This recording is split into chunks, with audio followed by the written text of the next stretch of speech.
You want a piece of me, boy? I've waited 20 years to say that again.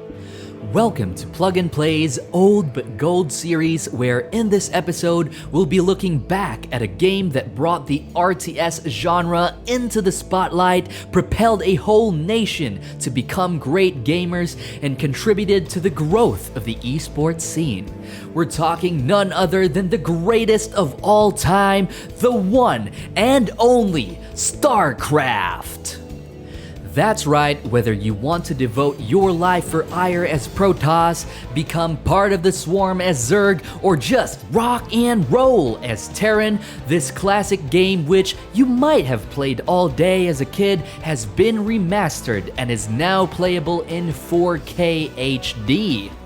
All the units, buildings, and maps have been reskinned and enhanced to show details that could barely be seen 20 years ago. With the integration of the zoom-in feature, you can potentially discover additional model characteristics in detail. For instance, did you know all this time there was a person sitting on a missile turret while it constantly spins? Players can now look forward to enjoying epic large-scale battles in its full HD glory. The single-player campaign is exactly how you remembered it 20 years ago, with a few tweaks here and there. Turns out the campaign cinematics have unfortunately remained the same, with the exception of a slightly better resolution alongside a letterbox ratio scale improvement.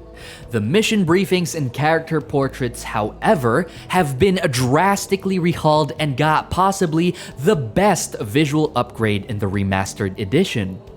Unlike the original game, the standard multiplayer option is now played via Battle.net, Blizzard's online gaming platform. Blizzard decided to make this change most likely to protect the game from piracy, as well as ensuring the integrity of the matches that are played.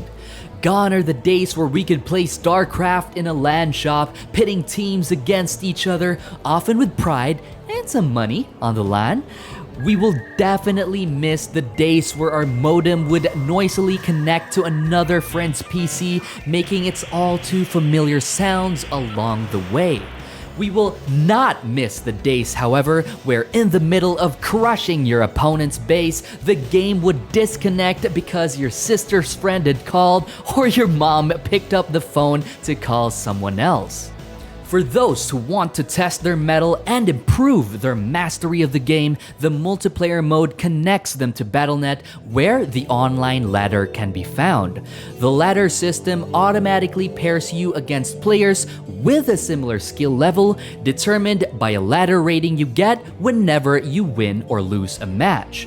You can create your own game where you and your friends can all hop into a match to play with or against each other. Different match types are available, from team games consisting of 2v2 all the way to 4v4, even a free-for-all mode of up to 8 players. All the classic maps like Big Game Hunters are available to be played on, waiting for multiple battles to take place at once. What sets StarCraft apart from other RTS, in our opinion, is the level of balance the game is able to achieve, all while offering 3 distinct races to choose from, each with a different playstyle. If you were like me, you probably would have picked Protoss as your beginning race because of how strong their units are and how cool they look, compared to Zerg, where individual units are flimsy and weak. Then there's also Terran, which looks difficult to play because of their building and repairing mechanics. Now that the game is over 20 years old, there's also more than 20 years of learning and history accumulated by the player base. The sturdy Terran, which I thought was the most boring and difficult race to play, has proven to be the most successful race in the professional scene when played well. Meanwhile, the tenacious Zerg has been the most dominant race in tourneys in the past few years. Lastly, the mighty Protoss is now witnessing a promising resurgence led by forward-thinking professional players, changing the way the race is being played. For a game that is over 20 years old, it is fascinating to see how active the community is and how involved fans are to keep the game alive and thriving. There are still pockets of active communities playing the game. The Pinoy channel on Battle.net is one such community. The close-knit veterans in the channel are always welcoming of fellow Filipinos who have just returned to the game or are looking for others to play with. Definitely a sign of the staying power of Starcraft even after 20 years. So enough about that, we'd love to hear your stories of Starcraft. What was your most memorable experience? Leave it down in the comment section below. We hope you enjoyed our throwback of the game that popularized the RTS genre.